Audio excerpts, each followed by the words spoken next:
Hello दोस्तों, नमस्कार। मैं रंजीत श्रीवास्तव आप सभी का आइडियल इंस्टीट्यूट के यूट्यूब चैनल पर स्वागत करता हूं। दोस्तों, आज हम लोग संविधान विषय का या पॉलिटिकल साइंस का एक महत्वपूर्ण टॉपिक पढ़ेंगे जिसका नाम है मूल अधिकार, फंडामेंटल राइट्स। बहुत ही इंपॉर्टेंट टॉपिक है, इसको अच्छे से समझने का प्रयास करिएगा। एक बहुत ही बड़ा टॉपिक है, ठीक, तो इसको हम लोग कई टुकड़ों में पढ़ेंगे। आज इसका एक पार्ट कंप्लीट कर लिया जाए कि मूल अधिकार क्या है, मूल अधिकार कितने हैं, मूल अधिकार कहां से लिए गए, मूल संविधान में हमारे मूल अधिकार कितने थे, वर्तमान समय में कितने हैं। तो ये कुछ बेसिक जानकारी पहले मूल अधिकार की हम लोग कर लेते हैं। उसके बाद इस टॉपिक को हम लोग पूरा विस्तृत वे में समझेंगे। यदि आपने ये टॉपिक मुझसे पूरा पढ़ लिया, उसके बाद आप कोई भी परीक्षा दीजिएगा, चाहे आप सिविल की परीक्षा दो या एसएससी की परीक्षा दो या रेलवे की परीक्षा दो या टीटी की परीक्षा दो या सुपर टीटी का, लगभग हर परीक्षा में यहाँ से एक प्रश्न पूछा जाता है। तो आपका कभी भी यहाँ से यदि प्रश्न आता है तो गलत नहीं होगा, बशर्ते इस टॉपिक को पूरा अच्छे से समझना है। यदि आज इसका बेसिक चीज समझना चाहते हैं तो इस वीडियो को अंत तक जरूर देखिएगा। आपको निश्चित रूप से मैं टॉपिक क्लियर करके रहूंगा, ठीक है। तो टॉपिक का नाम है भाग 3 फंडामेंटल राइट्स यानी मूल अधिकार। ये बेटा जो मूल अधिकार है इनको भाग 3 के अंतर्गत पढ़ा जाता है, ठीक। और आर्टिकल इसके अंतर्गत जो आता है वो 12 से लेके 35 तक। मूल अधिकार किस अनुच्छेद के अंतर्गत आते हैं, तो मूल अधिकार अनुच्छेद 12 से 35 के अंतर्गत आते हैं। यदि हम कंट्री का नाम पूछें कि मूल अधिकारों को किस देश से लिया गया है, तो देश का नाम बताएंगे अमेरिका। अमेरिका से मूल अधिकारों को एडॉप्ट किया गया था। अमेरिका को ही यूएसए के नाम से जाना जाता है। अमेरिका से ये मूल अधिकार भारतीय संविधान में लाए गए थे और इनको संविधान के भाग 3 के अनुच्छेद 12 से 35 में इनको शिफ्ट कर दिया गया। टोटल हमारे संविधान में मैंने बताया था कि टोटल 22 भाग हैं और अनुच्छेदों की संख्या 395 है। तो ये जो 22 भाग हैं, 22 में से ही तीसरे नंबर का जो भाग है उसमें फंडामेंटल राइट्स को रखा गया है। और जो 395 अनुच्छेद हैं, इनमें से अनुच्छेद 12 से लेकर 35 नंबर तक का जो अनुच्छेद है वो मूल अधिकार से संबंधित होगा। तो यदि आपसे पूछा जाए कि मूल अधिकार किस भाग में है, तो भाग बताएंगे 3, और किस अनुच्छेद में है तो 12 से 35 में बताएंगे। किस देश से मूल अधिकार लिए गए हैं, तो मूल अधिकार अमेरिका से लिए गए। इसको याद कैसे करना है देखिएगा, जब आप अधिकार शब्द लिखते हैं तो अधिकार लिखने में आपने पहला यहाँ पे वर्ड क्या बनाया, आ, तो आ से अधिकार याद कर लो और आ से याद करेंगे अमेरिका। जब आप अमेरिका लिखते हैं तो अमेरिका का पहला लेटर क्या बनाते हैं, आ। तो इसको आपस में कोरिलेट करिए, आ मतलब अधिकार, आ मतलब अमेरिका, यानी अधिकार कहां से आया, अधिकार में ही मूल अधिकार, मूल शब्द जोड़ दीजिए तो मूल अधिकार बन जाएगा। अर्थात मूल अधिकार कहां से लिए गए, अमेरिका से लिए गए, ठीक। दूसरी एक विशेष बात कि मूल अधिकारों की उत्पत्ति कहां से होती है, मूल अधिकारों का जनक किसे कहा जाता है। यदि हम देश में जनक का नाम पूछते हैं कि मूल अधिकार का जनक किसे कहा जाता है, तो ब्रिटेन को कहा जाता है। किस देश को कहा जाता है, ब्रिटेन को। सबसे पहली बार मूल अधिकारों की जो उत्पत्ति होती है वो ब्रिटेन में हुई थी। कैसे हुई थी, 1215 का वर्ष था। 1215 के वर्ष में ब्रिटेन के राजा ने वहां के जो बहुत ही निचले समुदाय के व्यक्ति थे, यानी गरीब थे, मजदूर समुदाय का जो व्यक्ति था, तो वहां के मजदूरों को वहां के ब्रिटेन के राजा ने 1215 के वर्ष में पहली बार उन लोगों को कुछ अधिकार प्रदान किए थे। जब पहली बार किसी को कोई अधिकार प्रदान किया जाता है तो उसी को मैग्ना कार्टा के नाम से जाना जाता है। इसीलिए भारतीय संविधान के मूल अधिकारों को भारतीय संविधान का मैग्ना कार्टा कहा जाता है। पूछा जाए भारतीय संविधान का मैग्ना कार्टा किसे कहते हैं, तो मैग्ना कार्टा मूल अधिकारों को ही कहा जाता है। क्यों कहा गया?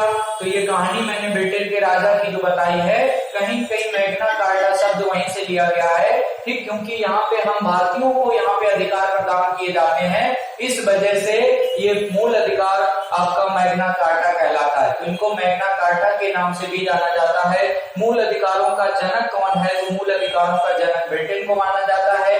भारतीय संविधान में मूल अधिकार कहाँ से लिए गए? तो भारतीय संविधान में मूल अधिकार अमेरिका से लिए गए। जब ये मूल अधिकार अमेरिका से लाए गए थे तो इनकी संख्या बेटा 7 हुआ करती थी। कितने मूल अधिकार प्रारंभ में थे?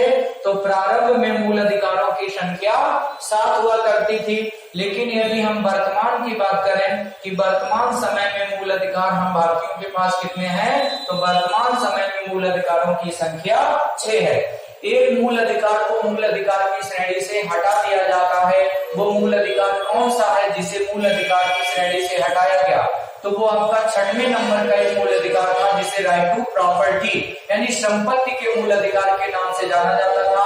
संपत्ति का मूल अधिकार पहले आर्टिकल 31 में हुआ करता था, जिसको 44वें संविधान संशोधन के तहत 1978 के वर्ष में आर्टिकल 31 से हटा दिया जाता है और उसको आर्टिकल 300A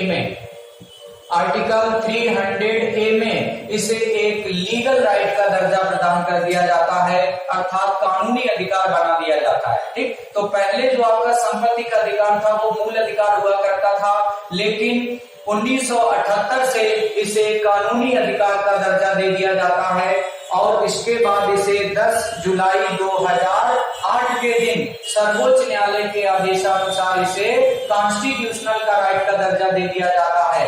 कब? 10 जुलाई 2008 के दिन इस संपत्ति के अधिकार को कानूनी अधिकार की जगह पे कॉन्स्टिट्यूशनल राइट का दर्जा दे दिया जाता है। अर्थात आज वर्तमान समय में संपत्ति का अधिकार कैसा अधिकार है? तो संवैधानिक अधिकार बन चुका है। यदि ये प्रश्न आता है कि संपत्ति का अधिकार वर्तमान समय में कैसा अधिकार है, तो आप बताएंगे संपत्ति का अधिकार। संपत्ति का अधिकार वर्तमान समय में कैसा अधिकार है? तो बताएंगे संवैधानिक अधिकार, है ना, यानी कॉन्स्टिट्यूशनल राइट। अगर ऑप्शन में कॉन्स्टिट्यूशनल राइट नहीं दिया गया है तब आप कानूनी अधिकार इसका आंसर देंगे। तो मैंने इसका पूरा तर्क बता दिया है कि कब ये मूल अधिकार में था, तब इसे क्या कहते थे, ठीक, और इसके बाद इसे कानूनी अधिकार का दर्जा कब मिल जाता है, इसे संवैधानिक अधिकार का दर्जा कब मिल जाता है। तो ये इसकी कुछ बेसिक जानकारी थी। इसके बाद देखेंगे कि ये जो हमारे पहले 7 मूल अधिकार थे ये कौन कौन से थे। अब इस समय 6 हैं तो वो कौन कौन से हैं, तो इनको क्रम से आपको याद रखना पड़ेगा, ठीक, क्योंकि इनके साथ में कुछ आर्टिकल भी जुड़ेंगे, इसलिए इनका क्रम से याद करना अति आवश्यक है। तो इनको आपको क्रम से याद करना पड़ेगा। तो मैं आपको अभी एक ऐसी ट्रिक बताऊंगा कि आसानी से आपको सभी मूल अधिकार याद हो जाएंगे, ठीक है। वो ट्रिक के माध्यम से समझिएगा, एक बहुत ही अच्छी ट्रिक होगी। एक बार अगर आप इसे समझ लेते हो तो कभी भी फिर आपको मूल अधिकार रटने की आवश्यकता नहीं पड़ेगी। देखिएगा, सभी मूल अधिकार क्रम से समझने का प्रयास करते हैं। आपको मूल संविधान में समझना है कि मूल संविधान में 7 मूल अधिकार थे, वर्तमान समय में 6 हैं, ठीक। वो कौन कौन से हैं, तो उसको समझने के लिए आपको क्या करना है, एक छोटी सी हमारी स्टोरी है, इस स्टोरी को समझ लीजिएगा तो कभी भी आप मूल अधिकार नहीं भूलोगे, क्योंकि इनको क्रम से याद करना पड़ता है। स्टोरी क्या है देखिएगा, ई और एफ, ई एफ, ये दोनों लेटर क्रम से बोलेंगे। कौन कौन से letter? E for elephant, F for fish. तो ई और एफ नाम के 2 वैज्ञानिक थे। ई और एफ नाम के 2 विद्वान कह सकते हैं या वैज्ञानिक कह सकते हैं, कोई भी नाम से इनको इंडिकेट किया जा सकता है, लेकिन ई और एफ ही बोलना है। इसके साथ आप चाहे विद्वान बोल दो, चाहे इनको साइंटिस्ट बोल दो। ई और एफ नाम के 2 विद्वान थे। इनसे कहा गया कि ये बताओ कि भारत का विकास कैसे हो सकता है, भारत का विकास कैसे किया जा सकता है। तो इनसे कहा गया कि इस संदर्भ में आप मुझे ये आप जानकारी दो कि भारत का विकास कैसे कर सकते हैं। तो इन्होंने क्या किया कि भारत का विकास करने के लिए अपना पूरा शोध प्रारंभ कर दिया, ये जानकारी एकत्रित करना प्रारंभ कर दिया कि भारत का विकास कैसे हो सकता है। तो इन लोगों ने क्या किया, भारत का विकास करने के लिए तरीका ढूंढने के लिए एक शोध किया। क्या किया बेटा, इन्होंने शोध किया। ई और एफ नाम के दो विद्वान थे, इनसे कहा गया कि भारत का विकास कैसे हो सकता है, ये जानकारी करके आप मुझे बताओ। तो इन दोनों लोगों ने, ई और एफ नाम के विद्वानों ने एक शोध किया। क्या किया, शोध किया। शोध करने के उपरांत इन लोगों ने बताया कि भारत का विकास तभी हो सकता है जब यहाँ की शिक्षा बढ़िया हो। यदि किसी भी देश की शिक्षा व्यवस्था अच्छी होती है तो उस देश का विकास होना निश्चित है। तो इन लोगों ने भी, ई और एफ नाम के जो विद्वान थे, इन्होंने शोध किया। शोध करने के उपरांत बताया कि यदि आप भारत का विकास चाहते हो तो अपने देश की शिक्षा व्यवस्था को अच्छा करो, यही इसका उपचार है। आगे क्या बोले लोग, यही इसका उपचार है। ई एफ नाम के दो विद्वान थे, इन्होंने कहा कि भारत का विकास चाहते हो, तो इस संदर्भ में पहले इन्होंने शोध किया।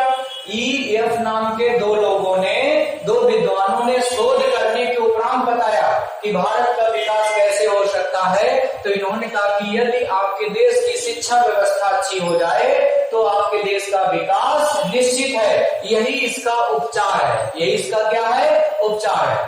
अब देखिएगा बेटा, इस स्टोरी में वो सभी मूल अधिकार क्रम से आपके निकल आएंगे जो हमें याद करना है या समझना है।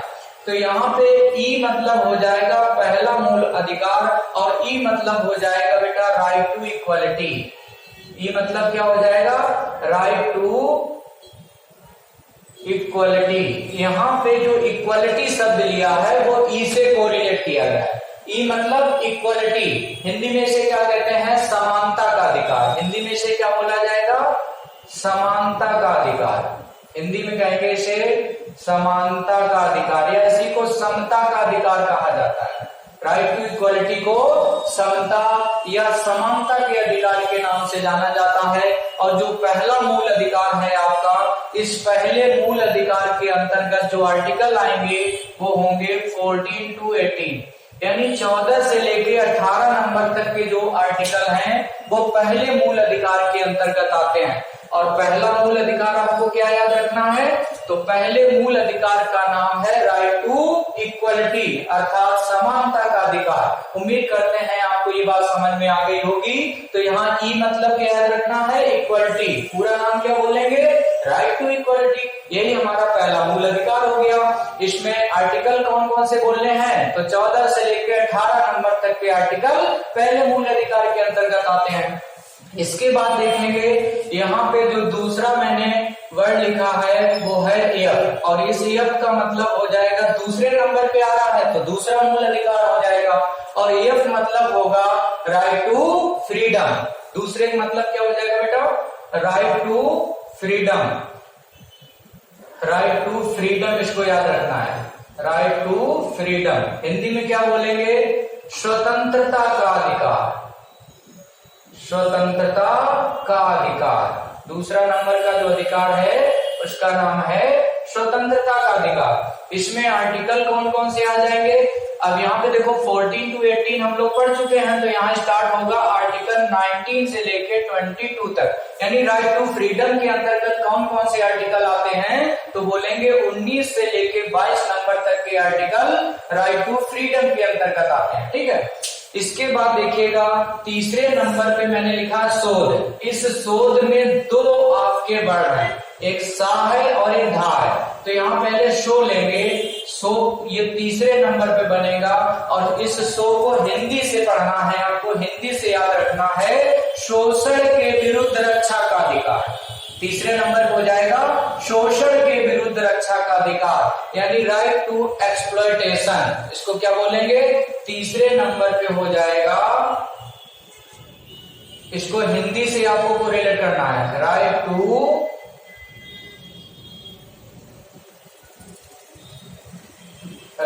एक्सप्लॉयटेशन। हिंदी में बोलेंगे इसे शोषण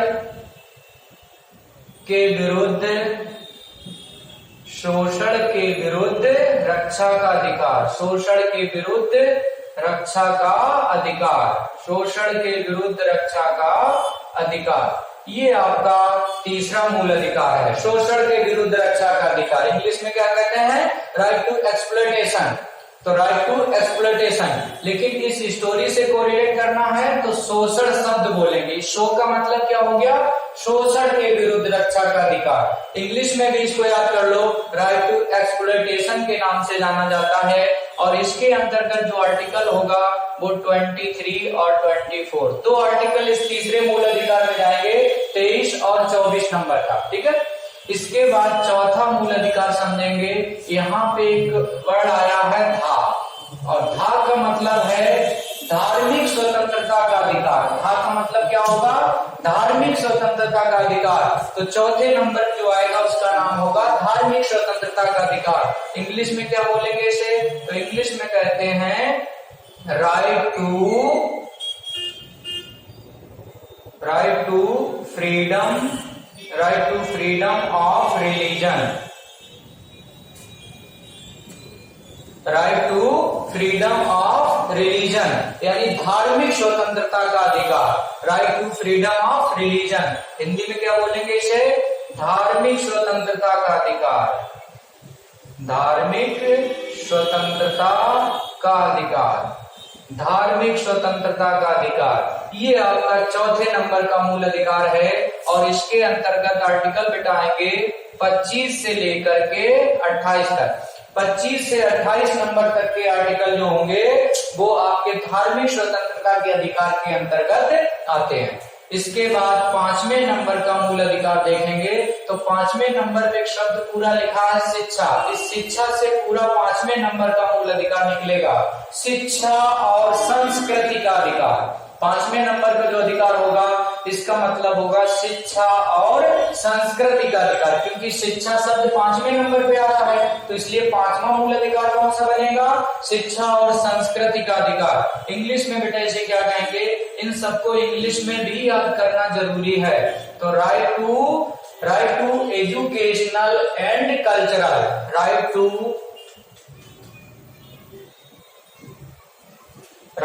educational and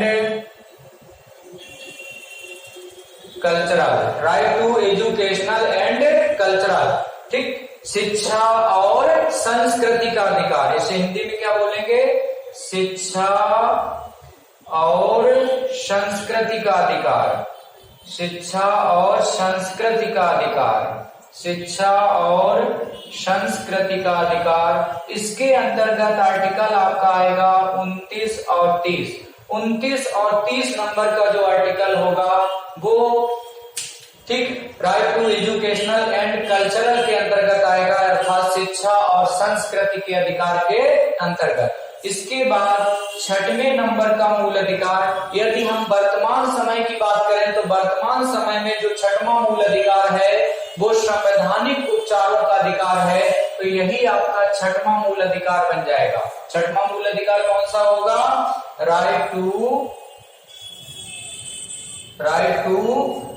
constitutional remedies, right to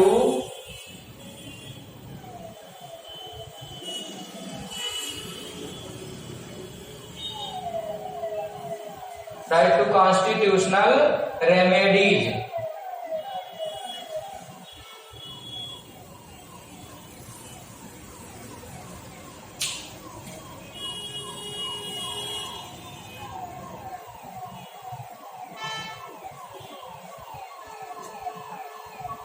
right to constitutional remedies, Hindi में क्या बोलेंगे? संवैधानिक उपचारों का अधिकार, संवैधानिक उपचारों का अधिकार, संवैधानिक उपचारों का अधिकार। इसके अंतर्गत जो आर्टिकल आएगा वो होगा आर्टिकल 32। अनुच्छेद 32 जो होता है वो राइट टू कॉन्स्टिट्यूशनल रेमेडीज के अंतर्गत आता है, अर्थात संवैधानिक उपचारों का अधिकार। तो वर्तमान समय में हम भारतीयों के पास ये 6 मूल अधिकार हैं। नोट करके लिख लीजिएगा। पहले जो है 6वां जो मूल अधिकार था हमारा, जो 6th मूल अधिकार था उसका नाम था राइट टू प्रॉपर्टी। पहले 6वें नंबर पे कौन सा आता था? तो right to property, right to property अर्थात संपत्ति का अधिकार, संपत्ति का अधिकार, ये हमारा पहले मूल अधिकार हुआ करता था। और ये आर्टिकल किसमें था? आर्टिकल 31 में हुआ करता था। इस मूल अधिकार को मूल अधिकार की श्रेणी से हटा दिया गया। कब हटाया गया? तो याद रखिएगा 44 में अमेंडमेंट के तहत 1978 में, यानी 44वें संविधान संशोधन के तहत 1978 के वर्ष में संपत्ति के अधिकार को मूल अधिकार की श्रेणी से हटा दिया गया। किस नंबर पे था ये? पहले 6वें नंबर पे था। किस आर्टिकल में था? आर्टिकल 31 में। कब हटाया गया? 1978 में। किस संविधान संशोधन के तहत हटाया गया? 44वें संविधान संशोधन के तहत हटाया गया। तो इसको शिफ्ट कहां पे किया गया? तो याद रखिएगा, इसको आर्टिकल 300A में, अनुच्छेद 300A में इसे एक विधिक अधिकार बना दिया गया। कैसा अधिकार? विधिक अधिकार या लीगल राइट की श्रेणी में रख दिया जाता है। लेकिन 10 जुलाई 2008 को इसे संवैधानिक अधिकार का दर्जा दे दिया गया। कैसा अधिकार बना दिया गया? संवैधानिक अधिकार। यानी आज वर्तमान समय में संपत्ति का अधिकार कैसा अधिकार है? तो हमारा कॉन्स्टिट्यूशनल राइट है। ठीक है। 1978 से पहले संपत्ति का अधिकार कैसा अधिकार था? तो मूल अधिकार था। 1978 के बाद ये कैसा अधिकार बन गया? तो बोलेंगे विधिक या कानूनी या लीगल राइट का इसको दर्जा दे दिया जाता है। लेकिन 10 जुलाई 2008 के दिन सर्वोच्च न्यायालय के आदेशानुसार इसे कॉन्स्टिट्यूशनल राइट का दर्जा प्रदान कर दिया जाता है। तो बेटा याद रखिएगा, वर्तमान समय में हमारे पास ये 6 मूल अधिकार हैं। इन सबको क्रम से याद करना है। क्रम से याद करने के लिए मैंने इनकी एक ट्रिक बना दिया है। यदि आप इस ट्रिक को याद रखते हो तो जीवन में कभी भी आप मूल अधिकार नहीं भूलोगे कि हमारे कौन कौन से मूल अधिकार हैं और उनका सही क्रम क्या होगा, उनके अंतर्गत कौन कौन से आर्टिकल आएंगे। तो ये इसका कुछ बेसिक जानकारी थी। अगली क्लास में हम सभी मूल अधिकारों को विस्तृत रूप से समझेंगे। एक मूल अधिकार एक लेक्चर में कंप्लीट करूंगा, तो इसका विस्तृत जानकारी दूंगा कि आपका जो है किस आर्टिकल में किस बात का उल्लेख किया गया है। सभी आर्टिकल हम आपको समझाएंगे। आर्टिकल 12 से लेकर 35 तक का विस्तृत जानकारी आपको दी जाएगी कि किस आर्टिकल में किस बात का प्रावधान है। तो आज हमारा उद्देश्य था कि हमारे जो मूल अधिकार हैं उनका थोड़ा बेसिक जानकारी दे दिया जाए, ताकि आपको याद हो जाए कि हमारे मूल अधिकार हैं कौन कौन से। इसके बाद फिर इनके आर्टिकल के अंतर्गत